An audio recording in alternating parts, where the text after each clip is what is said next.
ഇതാണ് എൻ്റെ work space. ഇതൊരു അടുക്കളയുടെ ഒരു ഭാഗമായിരുന്നു. ഇതെൻ്റെ കട്ടിംഗ് ടേബിളാണ് ഇപ്പം. പക്ഷേ ഇതിൻ്റെ താഴെ എന്ന് പറയുന്ന അടുപ്പൊക്കെ ആയിരുന്നു. ഈ ഒരു സ്പേസ് അടുപ്പായിരുന്നു. ഇത് വാഷ് ബേസിനൊക്കെ ആയിരുന്നു. വേസ്റ്റ് ആയിട്ടുള്ള കാര്യങ്ങൾ മാത്രം വെച്ചുകൊണ്ടിരുന്ന സ്ഥലമാണ്. അപ്പോൾ അതെല്ലാം മാറ്റി ഞാൻ ഫുൾ ക്ലീനാക്കി പെയിൻറ്റ് സ്വന്തമായിട്ട് അടിച്ച് പിന്നെ ഷെൽഫ് പണിത്. ഈ ഒരു റൂം സെറ്റായി കഴിഞ്ഞപ്പോൾ എൻ്റെ കയ്യിൽ ആകെ 2 മീറ്റർ തുണി ഈ ഒരു ഷെൽഫിലുണ്ടായിരുന്നുള്ളൂ. ഇപ്പം ഞാൻ നോക്കുമ്പോൾ നിറച്ചും മെറ്റീരിയലുണ്ട്. എനിക്ക് എങ്ങനെ മെറ്റീരിയൽ എടുക്കണമെന്ന് പോലും അറിയത്തില്ലായിരുന്നൊരു സമയമായിരുന്നു. ഇതൊക്കെയാണ് ഞാൻ സ്റ്റിച്ച് ചെയ്ത് കൊടുക്കുന്ന ഡ്രസ്സുകൾ. പെപ്ലം ടോപ്സിൻ്റെ പല പല മോഡലുകളാണ്. എക്സ്ട്രാ സ്മോൾ തൊട്ട് 6XL വരെ സൈസ് അവൈലബിൾ ആണ്. ഇത് ഞാൻ കഴിഞ്ഞ ദിവസം ഡിസൈൻ ചെയ്തതാണ്. ഇപ്പോൾ ഹിറ്റായി ഒരുപാട് ഓർഡർ ചെയ്ത് കിട്ടുന്നുണ്ട്. ഏറ്റവും കൂടുതൽ പോകുന്ന ഈ ഒരു പെപ്ലം ടോപ്പാണ്. നമുക്കിപ്പോൾ ഉള്ളത് എലീസയാണ്. 22ാമത്തെ വയസ്സിൽ എലീസ തുടങ്ങിയ കാക്കി എന്ന ബ്രാൻഡിനെ കുറിച്ചും ആ ബ്രാൻഡ് വളർത്താനെടുത്ത എഫേർട്ടിനെ കുറിച്ചും എലീസ നമ്മളോട് സംസാരിക്കും. എന്താ ഈ കാക്ക? കാക്ക എന്ന് പറഞ്ഞാൽ നമ്മുടെ പക്ഷി തന്നെയാണ്. ഇപ്പൊ ആരെങ്കിലും നമ്മളോട് ബ്രാൻഡിന്റെ നെയിം എന്നാന്ന് ചോദിച്ചാൽ കാക്ക എന്ന് പറയുമ്പോൾ കാക്കയോ എന്ന് ചോദിക്കാല്ലേ. അപ്പൊ അത് തന്നെ. അപ്പൊ അവരുടെ മനസ്സിലൊരു ക്ലിക്ക് ആവുമല്ലോ. ഇതെപ്പോഴും ഓർത്തിരിക്കുന്ന പേരാ. എല്ലാവർക്കും ഓർത്തിരിക്കാൻ പറ്റിയ ഒരു പേര് അന്വേഷിച്ച് വന്നപ്പോൾ കണ്ടുപിടിച്ചതാ. പിന്നെ ഇപ്പൊ എല്ലാവരും അർത്ഥം ചോദിക്കുന്നതുകൊണ്ട് കീപ്പ് ഒതന്റിക്, കീപ്പ് ഓസം, അങ്ങനെ ഒരർത്ഥമുണ്ട്. എന്താണ് ശരിക്കും കാക്ക എന്ന ബ്രാൻഡിൽ നമ്മൾ സെല് ചെയ്യുന്നത്? കസ്റ്റമൈസ്ഡ് ആയിട്ടുള്ള ഔട്ട്ഫിറ്റും ഉണ്ട്. അല്ലാതെ ഞാനിങ്ങനെ മോഡലുകൾ ഇടും. അതും ഞാനെല്ലാം റീലായിട്ട് ഇങ്ങനെ അപ്ലോഡ് ചെയ്യും. അപ്പോൾ അതിൽ നിന്ന് കസ്റ്റമേഴ്സ് വന്ന് ഓർഡർ ചെയ്യുക ചെയ്യുന്നത്. എന്താ പഠിച്ചത്? ഞാൻ ഫസ്റ്റ് BA സോഷ്യോളജി എടുത്തിട്ടുണ്ട്. പിന്നെ ഗ്രാഫിക്കൽ ഡിസൈനിങ് പഠിച്ചിട്ടുണ്ട്. എന്നിട്ട് അതിൻ്റെ പ്ലേസ്മെൻ്റ് ഒക്കെ കിട്ടി ഞാൻ ജോലിയൊക്കെ ചെയ്തിട്ടുണ്ടായിരുന്നു എറണാകുളത്ത്. പിന്നെ അതൊരു ഹെൽത്ത് ഇഷ്യൂ കാരണം അതൊക്കെ നിർത്തി. തിരിച്ച് അങ്ങോട്ട് പോകാൻ താല്പര്യമില്ലായിരുന്നു. കാരണം അതൊന്നും എനിക്ക് വലിയ ഇഷ്ടപ്പെട്ട് ചെയ്യുന്നുണ്ടായിരുന്നു. ഫിനാൻഷ്യലി ഇൻഡിപെൻഡൻ്റ് ആവണം, അതുകൊണ്ട് പൈസ വേണം, അങ്ങനെ ഒരു ഇതിൽ ചെയ്തുകൊണ്ടിരുന്നു. ഇൻസ്റ്റാഗ്രാം ഒന്നും എനിക്ക് അന്നൊരു തല കയറുന്നില്ല. ഞാൻ അതിലൊന്നും ഇല്ല. ഞാൻ സ്റ്റിച്ച് ചെയ്ത് കൊടുക്കും, അതാ എൻ്റെ കഴിവ്. അപ്പോൾ അത് ഇങ്ങനെ മെറ്റീരിയൽ എടുത്ത് എവിടെ നിന്ന് എടുക്കണോ ഒന്നും അറിയത്തില്ല. ഇൻസ്റ്റാഗ്രാമിൽ ഞാൻ ജസ്റ്റ് ഗൂഗിളിൽ നിന്ന് പിക്കിട്ട് കുറച്ച് പിക്ക് മോഡൽ ഇട്ടിട്ടാണെങ്കിൽ ഞാനതിൽ കാക്കയെന്ന് പേരും ഇട്ട് അങ്ങ് തുടങ്ങി. ഒരാഴ്ച കഴിഞ്ഞപ്പോഴാണ് തോന്നുന്നു ഫസ്റ്റ് ഓർഡർ വരിക.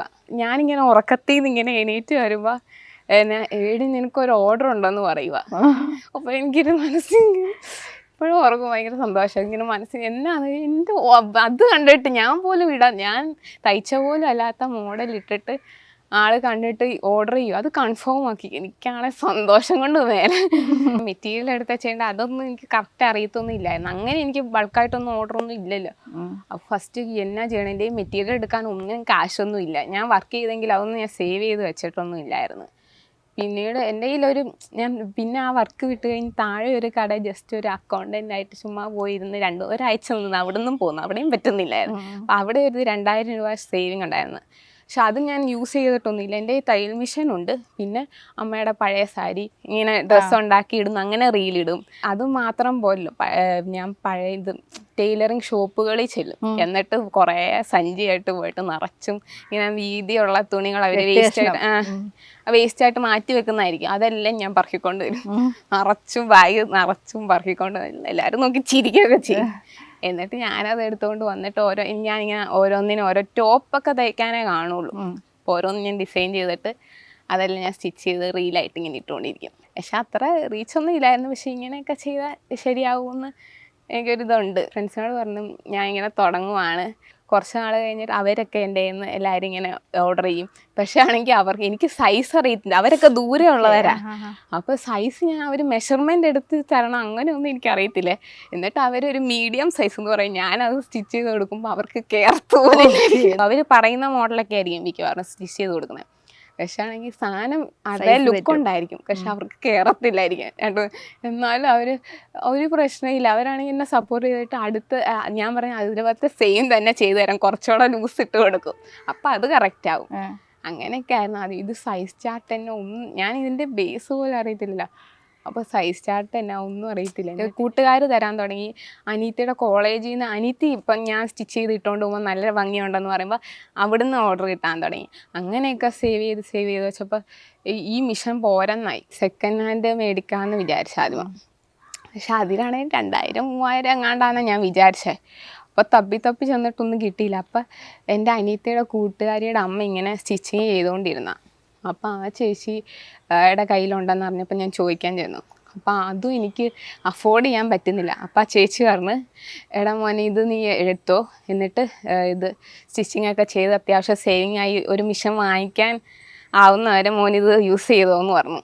അപ്പോൾ എനിക്ക് ഭയങ്കര സന്തോഷമായി. പാർട്ട്ണറിനോട് പറഞ്ഞു, എടാ എനിക്കൊരു മിഷൻ വാങ്ങിക്കണം, അപ്പോൾ കടമായിട്ട് പൈസ തരാൻ പറഞ്ഞു. 1 മാസം 1.5 മാസം കൊണ്ട് തന്നെ ആൾക്ക് തിരിച്ച് പൈസ എല്ലാം കൊടുത്തു. ഓ അടിപൊളി. അല്ല അത് കഴിഞ്ഞിട്ട് പിന്നെ എന്തെങ്കിലും ഞാൻ ഇത്രയും ചെയ്താലും ഞാൻ നന്നായിട്ട് ചെയ്യണമെങ്കിൽ ക്ലാരിറ്റി വേണ്ട റീലിൻ്റെ. ഈ ഫോൺ ഇത് ക്യാമറ പൊട്ടിയ. അപ്പോൾ അത്രയും നാൾ ഞാൻ ഉള്ളത് ഞങ്ങൾ ഈ 3 പേരിൽ ഉള്ളത് ക്യാമറ നല്ല അനിയത്തിയുടെ. അവളാണ് കോളേജിൽ പോയിട്ട് വരുമ്പോൾ വെയിൽ പോകുന്നതിന് മുമ്പ് വേണം എനിക്ക് റീലൊക്കെ എടുക്കാൻ. അപ്പോൾ ഞാനിങ്ങനെ ഫോണിന് വേണ്ടി ഇങ്ങനെ കാത്തിരിക്കും. എന്നിട്ട് ആൾ വരുമ്പോൾ ഞാൻ ഓടി ചെന്ന് ഫോൺ മേടിച്ചിട്ട് വീഡിയോ എടുത്ത്, എന്നാലും എല്ലാ ദിവസവും ഇട്ടാലേ ഉള്ള റീച്ച് കിട്ടുള്ളൂ എന്ന് അങ്ങനെയൊക്കെ എനിക്കറിയാം. പിന്നെ അതുകൊണ്ട് ഞാൻ എല്ലാ ദിവസവും ഇടാൻ വേണ്ടി ഇങ്ങനെ കാത്തിരുന്ന് വീഡിയോ പെട്ടെന്ന് എഡിറ്റ് ചെയ്ത് അപ്ലോഡ് ചെയ്യും. എന്നിട്ട് അവൾക്ക് കൊടുക്കും. അങ്ങനെ ആയിട്ട് ഇപ്പോൾ എനിക്ക് അടുത്ത ഫോൺ വേണം. അതിന് എനിക്ക് സേവിങ്സ് ഒന്നും ഇല്ല. മറ്റേതിൻ്റെ അടച്ച് തീർത്ത് അത്ര ഒന്നുമില്ല ബാക്കി. പിന്നെ അതിൽ ഫോൺ ഉണ്ടായാലേ നല്ല രീതിയിൽ എടുക്കാൻ പറ്റുള്ളൂ. അത്യാവശ്യം ക്ലാരിറ്റിയുള്ള ഏറ്റവും റേറ്റ് പറഞ്ഞ ഏതാണെന്ന് ഞാൻ ആളോട് തന്നെ ചോദിച്ചിട്ട് ആളെനിക്ക് ഒരെണ്ണം സെലക്ട് ചെയ്ത് തന്നു. അതിന് 20,000 അങ്ങാണ്ടായിരുന്നു. അപ്പോൾ അത് എനിക്ക് മേടിച്ച് തന്ന്. എന്നിട്ട് ഞാൻ അതും 1 മാസം കൊണ്ട് തന്നെ തിരിച്ചടച്ച്. ഓ വാ. പിന്നെ ബാക്കി എനിക്കിനി അടുത്തത് പവർ മിഷൻ മേടിച്ചാലുള്ളൂ. അപ്പം എനിക്ക് അത്യാവശ്യം ഞാൻ നല്ല ക്യാമറ ഉണ്ടല്ലോ ഇപ്പോൾ. അപ്പോൾ അത് വെച്ച് ഞാൻ സ്റ്റിച്ച് ചെയ്ത് ഇടാൻ തുടങ്ങിയപ്പോൾ തൊട്ട് 1 വർഷം കഴിഞ്ഞപ്പോൾ തന്നെ അത്രയും നാൾ ഞാൻ ഇടുന്ന അങ്ങനെ കൂടി വന്ന റീലിന് ഒരു 5000 വ്യൂസ് അത്രേ വരുന്നുള്ളൂ. ലൈക്കൊന്നും ഇല്ല, അങ്ങനെയൊക്കെ പോയിക്കൊണ്ടിരുന്നത്. അങ്ങനെ ഒരു റീല് ഞാൻ ഇതെല്ലാം എനിക്കിപ്പം നല്ല മിഷനുണ്ടായി, ക്യാമറ ഉണ്ട്. അപ്പോൾ അതൊക്കെ വെച്ച് ഞാൻ ഇട്ടപ്പോൾ ഒരു റീല് വൈറലായി. പിന്നെ കസ്റ്റമേഴ്സ് ഓൺലൈനായിട്ട് വന്നു തുടങ്ങി. അപ്പോൾ എനിക്ക് അത്ഭുതം. പക്ഷെ എനിക്ക് എടുത്ത് ഇങ്ങനെ റിപ്ലൈ കൊടുക്കാൻ പറ്റാത്ത അത്രയായി. ഓക്കെ. അപ്പോൾ എനിക്ക് അത്ഭുതം, ഇതെങ്ങനെയാണ് ഞാനിങ്ങനെ സ്വപ്നം കാണുമോ, അയ്യോ ഇങ്ങനെ വരുന്നതെന്നൊക്കെ. ഞാനിങ്ങനെ മറ്റുള്ളവരിങ്ങനെ ബിസിനസ് ചെയ്യുന്നവർ ഇങ്ങനെ ഇത്രയും മെസ്സേജ് വന്ന് ഇങ്ങനെയൊക്കെ കാണുമ്പോൾ ഇതെങ്ങനെ എനിക്കും വരുമോ, ഞാനിങ്ങനെ സ്വപ്നമൊക്കെ കണ്ടടി ഇതൊക്കെ എപ്പോഴാണ് എനിക്ക് വരുന്നതെന്നൊക്കെ ഞാൻ വിചാരിക്കും. അപ്പോൾ അങ്ങനെ വന്നു. പക്ഷെ എനിക്കപ്പം എൻ്റെ ഈ സ്റ്റോക്ക് മെറ്റീരിയൽ ഇല്ല. അപ്പോഴാണ് ബൾക്കായിട്ട് എടുക്കാനുള്ള ഒരു സിറ്റുവേഷൻ എത്തുന്നത്. അപ്പോൾ എൻ്റെ കയ്യിൽ എന്നാലും ബൾക്കായിട്ട് എടുക്കാനുള്ള പൈസയൊന്നും ഇല്ല. അപ്പോഴും ഞാൻ അമ്മയോട് ഒരു 5000 രൂപ കടം വാങ്ങിച്ചു. എന്നിട്ട് അത് വെച്ചിട്ട് എറണാകുളത്ത് പോയി ഞാൻ ബൾക്കായിട്ട് തുണിയൊക്കെ വാങ്ങിച്ചു. ഒരു 5 പ്രിൻറ്റുകളെ ഉണ്ടായിരുന്നുള്ളൂ. കോട്ടനാണ് ഞാൻ സെൽ ചെയ്തുകൊണ്ടിരുന്നത്. അപ്പം 5 പ്രിൻറ്റ് വാങ്ങിച്ച് ബസ്സിൽ ചുമന്നുകൊണ്ട് വന്ന് ഞാൻ ചേച്ചിയും കൂടെ പോയാന്ന് വാങ്ങിച്ചത്. അപ്പോൾ എനിക്ക് സ്പീഡ് വേണമല്ലോ, ഇവർക്കെല്ലാം സമയത്ത് കൊടുക്കണം. അപ്പോഴാണ് ഞാൻ ആ പൈസയ്ക്ക് ഞാൻ വലിയ ഇൻഡസ്ട്രിയൽ മിഷൻ വാങ്ങിക്കുന്നത്. ഓക്കെ. അതായത് ആദ്യത്തെ ആ ബൾക്ക് ഓർഡറിൽ കിട്ടിയ പൈസയ്ക്ക് ഇൻഡസ്ട്രിയൽ മിഷൻ വാങ്ങിച്ചത്, സ്വന്തമായിട്ട് പൈസ എടുത്ത് വാങ്ങിച്ചു. പിന്നീട് അമ്മയ്ക്ക് പൈസ തിരിച്ചു കൊടുക്കുകയും ചെയ്തു കേട്ടോ. അപ്പോൾ ഫുൾ ടൈം നമ്മൾ ഈ സ്റ്റിച്ചിങ് തന്നെയാണ് മൊത്തം ഇതിനകത്ത് ഞാൻ ഓരോ മോഡൽ ഇങ്ങനെ പഠിക്കാൻ വേണ്ടി ഇരുന്നിരുന്ന് ഇങ്ങനെ ചെയ്ത് മൊത്തം എല്ലാ ദിവസവും ഞായർ തിങ്കളൊന്നും ഇല്ല, ഒരു അവധി പോലെ എടുക്കുക. എല്ലാ ദിവസവും രാവിലെ ഇതിനു വേണ്ടി ചാടി എണീക്കും. എന്നിട്ട് അന്നത്തെ മോഡൽ എടുക്കുക, സ്റ്റിച്ച് ചെയ്യുക, വീഡിയോ എടുക്കുക, ഇടുക. അങ്ങനെ എല്ലാ ദിവസവും ചെയ്തുകൊണ്ടിരുന്നു. സ്റ്റിച്ചിങ് ശരിക്കും പഠിച്ചത് എങ്ങനെയാണ്? പള്ളിയിലൊക്കെ പണ്ട് പോയിക്കൊണ്ടിരുന്നപ്പോൾ ഈ കർട്ടനൊക്കെ ഇങ്ങനെ ഗിൽറ്റുള്ള കർട്ടൻ ഈ പള്ളിയിലിടുന്നത്, അത് കാണുമ്പോൾ അത് വെച്ചൊരു ഡ്രസ്സ് ഉണ്ടാക്കിയാലോ. എനിക്കങ്ങനെ അധികം ഡ്രസ്സൊന്നും ഉണ്ടായിരുന്നില്ല ചെറുപ്പത്തിൽ. അപ്പം അത് വെച്ചൊരു ഡ്രസ്സ് ഇങ്ങനെ ഉണ്ടാക്കിയാലോ, ഇങ്ങനെയൊക്കെ ഞാൻ ചിന്തിക്കും. പിന്നെ ആണെങ്കിൽ +2 കഴിഞ്ഞപ്പോൾ ഭയങ്കര ആഗ്രഹം സ്റ്റിച്ചിങ് പഠിക്കണം. അപ്പോൾ ഈ മടത്തി പഠിപ്പിക്കുന്നുണ്ടെന്ന് അറിഞ്ഞ്.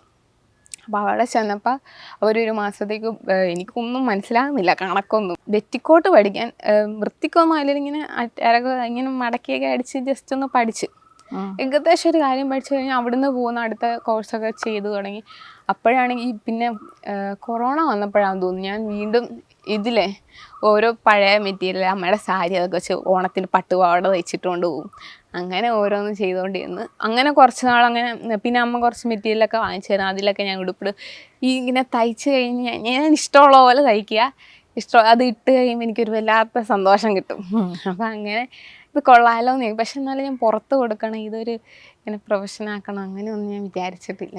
ഇതിനിടയ്ക്ക് ഞാൻ കൊറോണയ്ക്കും ഇതിനെല്ലാം ഞാൻ സ്റ്റിച്ചിങ് ഓരോ നെക്കിൻ്റെയും ഇതൊക്കെ മോഡലുകൾ ഓരോ പാറ്റേൺസ് മാറി പഠിച്ചുകൊണ്ടിരുന്ന എല്ലാം യൂട്യൂബ് നോക്കിയാ.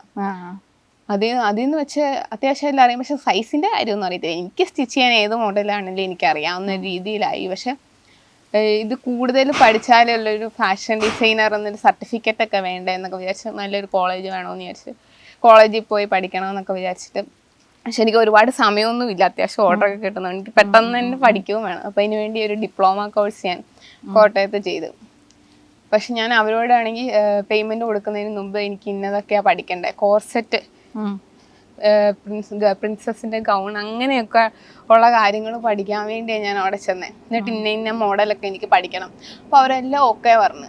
സാറും അവിടെ പഠിപ്പിക്കുന്ന ആളെ എനിക്ക് അപ്പം തന്നെ പരിചയപ്പെടുത്തി തന്നു. അവർ രണ്ടും പറഞ്ഞു ഇതൊക്കെ നമ്മൾ പഠിപ്പിക്കുക സെറ്റാണെന്നൊക്കെ പറഞ്ഞ് കയറ്റി. പൈസ കൊടുത്തു കഴിഞ്ഞ് പിറ്റേ ദിവസം തൊട്ട് ഞാൻ പറഞ്ഞു എനിക്കിത് പഠിക്കണമെന്ന് പറഞ്ഞ് ചെന്നപ്പോൾ ആണെങ്കിൽ അവർ പറഞ്ഞു ഇത് ഡിപ്ലോമ കോഴ്സാണ്, നമുക്കിവിടെ കുറച്ച് രീതികളുണ്ട്, ഇതിന്നത് ആദ്യമേ നമുക്ക് അതൊക്കെ പഠിക്കാം, അതിന് മുമ്പ് നമുക്ക് സ്റ്റാർട്ടിങ് കാര്യങ്ങളൊക്കെ ഉണ്ടെന്ന് പറഞ്ഞ് ആവശ്യമില്ലാത്ത കുറേ തിയറി പഠിപ്പിച്ച്. പിന്നെ മറ്റേത് എപ്പോഴാണ് പഠിപ്പിക്കുന്നത് ഞാൻ എപ്പോഴും ചോദിക്കും. അപ്പം അത് നമുക്ക് പഠിപ്പിക്കാൻ സമയമുണ്ട്, ഇതിങ്ങനെയാണ് പോകുന്നതെന്നൊക്കെ പറഞ്ഞ്. ഞാൻ എപ്പോഴും കാക്ക തുടങ്ങി കഴിഞ്ഞായിരുന്നു. അപ്പോൾ ആണെങ്കിൽ ഞാനിങ്ങനെ തുടങ്ങി സ്റ്റിച്ച് ചെയ്യുന്ന എനിക്ക് ഇതൊക്കെ അറിയാം, പിന്നെ ഇതൊക്കെ പഠിക്കാനാണ് വന്നതെന്നൊക്കെ പറഞ്ഞിട്ട് തന്നെയാണ് നമ്മൾ കയറുന്നത്. എന്നിട്ട് 6 മാസം ആകുന്നതിന് മുമ്പ് തന്നെ അവർ പറഞ്ഞ് ഇവിടുത്തെ എല്ലാം പഠിപ്പിച്ച് കഴിഞ്ഞ് 4 മാസത്തെ ഇതാണ് നമ്മുടെ ഇതിൽ. അപ്പോൾ ആണെങ്കിൽ അത് ചുമ്മാ എക്സ്ട്രാ ഇട്ടതാണ് 2 മാസം എന്നൊക്കെ പറഞ്ഞിട്ട് എക്സാം ഉണ്ടെന്നൊക്കെ ആദ്യം പറഞ്ഞു. എക്സാം എഴുതിച്ചില്ല. എന്നിട്ട് സർട്ടിഫിക്കറ്റ് ഇതൊക്കെ കഴിഞ്ഞ് നമുക്ക് തരാമെന്നൊക്കെ പറഞ്ഞിട്ട് ഇപ്പോഴും തന്നിട്ടില്ല. മലേഷ്യയിൽ നിന്നും UK എന്നൊക്കെ അവരവിടെ വിൽക്കാൻ വേണ്ടി നമ്മുടെ കയ്യിൽ നിന്ന് ബൾക്കായിട്ട് 52 ടോപ്പ് 100 ടോപ്പ് അങ്ങനെയൊക്കെ വാങ്ങിക്കാറുണ്ട്. അങ്ങനെയുള്ള വർക്കുകളൊക്കെ ഒരുമിച്ച് വരുമ്പം ഇത് തന്നെ എങ്ങനെ മാനേജ് ചെയ്യാൻ പറ്റും? ഞാൻ തന്നെ സ്റ്റിച്ച് ചെയ്യും. പിന്നെ ഇപ്പം ആണെങ്കിൽ എനിക്ക് ഒരാൾ സ്റ്റിച്ച് ചെയ്യാൻ മാത്രം കട്ട് ചെയ്ത് ഞാൻ കൊടുക്കും. അപ്പോൾ സ്റ്റിച്ച് ചെയ്ത് എനിക്ക് തരാറുണ്ട്. പാക്കിംഗ് ഒക്കെ എനിക്ക് ഇത് ഒറ്റയ്ക്ക് പറ്റാതാകുമ്പോൾ എനിക്ക് ചേച്ചിയും അനിയത്തിയും സഹായിക്കാറുണ്ട്. ഞാൻ ഇൻസ്റ്റാഗ്രാമിലൂടെയാണ് എല്ലാം സെല്ല് ചെയ്യുന്നത്. ഇപ്പോൾ വാട്സപ്പിലൂടെ വാട്സപ്പ് നമ്പറും കൂടെ ഇപ്പോൾ ആഡ് ചെയ്തിട്ടുണ്ട്. ഇൻസ്റ്റാ സ്റ്റോറാണ് ഫസ്റ്റ് തന്നെ തുടങ്ങിയത്. പിന്നെ യൂട്യൂബിലും ഞാൻ സെയിം വീഡിയോകൾ ഇടാറുണ്ട്. പക്ഷേ ഇൻസ്റ്റാഗ്രാമിലൂടെ തന്നെയാണ് കൂടുതൽ ഓർഡർ വരുന്നത്. അപ്പോൾ യൂട്യൂബ് യൂസ് ചെയ്യുന്നവർക്ക് ഇത് ഇൻസ്റ്റാഗ്രാം ഇല്ലാത്തവർക്ക് വേണ്ടി ഞാൻ വാട്സപ്പ് നമ്പർ ഇപ്പം സ്റ്റാർട്ട് ചെയ്തിട്ടുണ്ട്. അപ്പോൾ അതിൽ നിന്ന് ഓർഡറുകൾ കിട്ടാറുണ്ട്. ഒരു വർഷം ഒന്നും ഇല്ലാതിരുന്നിട്ട് ഞാനിങ്ങനെ ഡെയിലി ഇട്ടുകൊണ്ടിരിക്കുക. അത്ര ഇഷ്ടപ്പെട്ട് ചെയ്ത് എന്നിട്ട് നമുക്ക് ഒരു ആദ്യത്തെ ഓർഡർ തൊട്ട് ഇപ്പം കിട്ടുന്ന ഓർഡറും ആദ്യത്തെ ഓർഡർ പോലെ തന്നെ എനിക്ക്. എന്നിട്ട് അവരെല്ലാം നമ്മളെ ഭയങ്കര ഇഷ്ടമായിട്ട് നമുക്ക് എല്ലാവരും റിവ്യൂ അയച്ചു തരുന്നതോടൊപ്പം ഇല്ലേ നല്ല ഫോട്ടോ ഒക്കെ എടുത്ത് അയച്ചു തരും. ചിലവർ കൊളാബൊക്കെ ചെയ്യും, അവരുടെ പോസ്റ്റ് ഇടും, അവരുടെ DPയും പ്രൊഫൈലൊക്കെ നമ്മുടെ ഡ്രസ്സ് ഇട്ട് കാണുമ്പോഴുള്ള സന്തോഷം അത്. അവരിങ്ങനെ മെസ്സേജ് അയക്കുമ്പോൾ ചിലപ്പോൾ അവരുടെ DPയിൽ നമ്മുടെ അതിന് മേടിച്ച ഡ്രസ്സായിരിക്കും. വീണ്ടും ഓർഡർ ചെയ്യാൻ വരുമ്പോൾ നോക്കുമ്പോൾ അവരിട്ടേക്കുന്നതായിരിക്കും. ഞാൻ ബർത്ത്ഡേ സീരീസ് എന്ന് പറഞ്ഞ് തുടങ്ങിയായിരുന്നു. എന്ന് വെച്ചാൽ ഒരു നവംബറിലായിരുന്നു എൻ്റെ ബർത്ത്ഡേ. അപ്പം 1-ാം തീയതി തൊട്ട് 22-ാം തീയതി വരെ 22 ഡ്രസ്സ് എനിക്ക് വേണ്ടി സ്റ്റിച്ച് ചെയ്യുന്ന പോലെ. അപ്പം അത് കണ്ട് ഇൻസ്പയർ ആയിട്ട് പിള്ളേർ സെൽഫായിട്ട് ഗിഫ്റ്റ് ചെയ്യാൻ തുടങ്ങി. ഞാൻ സ്വപ്നത്തിൽ പോലും വിചാരിക്കാത്ത അത്രയും വളർന്നിട്ടുണ്ട് കാക്ക. എൻ്റെ മെയിൻ ഉദ്ദേശം കാക്ക ഓൺലൈനിൽ നിറഞ്ഞു നിൽക്കണം എന്ന് വെച്ചാൽ എല്ലാവരും അവിടുന്ന് ഓർഡർ കിട്ടണം, നമ്മളെ പുറത്ത് ആൾക്കാർ അറിയണം ഇതായിരുന്നു. അപ്പോൾ അതിനുവേണ്ടി ഇതെന്താ കിട്ടാത്ത, ഇതെന്നാ ചെയ്യണം, ഇതിനു വേണ്ടി എന്ത് ചെയ്യണം, ഇതായിരുന്നു എൻ്റെ തലയ്ക്കകത്ത് മൊത്തം. അതിനുവേണ്ടി ഞാൻ പ്രയത്നിച്ച് 1 വർഷം കഴിഞ്ഞാണ് എനിക്ക് അതിൻ്റെ ഒരു ഇത് കിട്ടിയത്. അതിനുവേണ്ടി 1 വർഷം കഴിഞ്ഞെങ്കിലും നമുക്ക് ഒരു ഓർഡറും കിട്ടിയില്ലെങ്കിൽ ഞാൻ അവിടെ താഴ്ന്നു വീണില്ല, കരഞ്ഞിങ്ങനെ കിടന്നിട്ടൊക്കെ ഉണ്ട്. പക്ഷെ എഴുന്നേറ്റ് അപ്പം തന്നെ തുടങ്ങും അടുത്തത്. പിന്നെ ഇത് സക്സസ് ആകുമെന്ന് എൻ്റെ മനസ്സിൽ എവിടേക്കോ ഉണ്ടായിരുന്നു. ഞാൻ എല്ലാവരോടും ചെന്ന് ചോദിക്കും, അറിയാവുന്നവരോടെല്ലാം ചെന്ന് ചോദിക്കും ഇതൊന്ന് ഫോളോ ചെയ്ത് സപ്പോർട്ട് ചെയ്യണേന്ന്. പകുതി പേരും ചെയ്യും, പകുതി പേരും മൈൻഡ് പോലും ചെയ്യാതെ പോകും. അങ്ങനെ നമുക്ക് അറിയാവുന്ന ആൾക്കാർ മാത്രമേ ഉള്ളായിരുന്നു. ഇടയ്ക്ക് കരച്ചിൽ വരും, എന്നാലും ശരിയാകും. എല്ലാവർക്കും ഓരോ സമയമുണ്ടല്ലോ. ഇങ്ങനെയൊക്കെ തന്നെ മോട്ടിവേറ്റ് ചെയ്തതാണ് ഒരു ദിവസം ഇങ്ങനെ കിട്ടിയത്. ബിസിനസ് തുടങ്ങാൻ ആഗ്രഹിക്കുന്നവരോട് എലീസയുടെ എക്സ്പീരിയൻസിൽ നിന്ന് എന്താ പറയാനുള്ളത്? ഇപ്പോൾ എല്ലാം ഉണ്ടായിട്ട് തുടങ്ങാമെന്ന് പറഞ്ഞിരിക്കരുത്.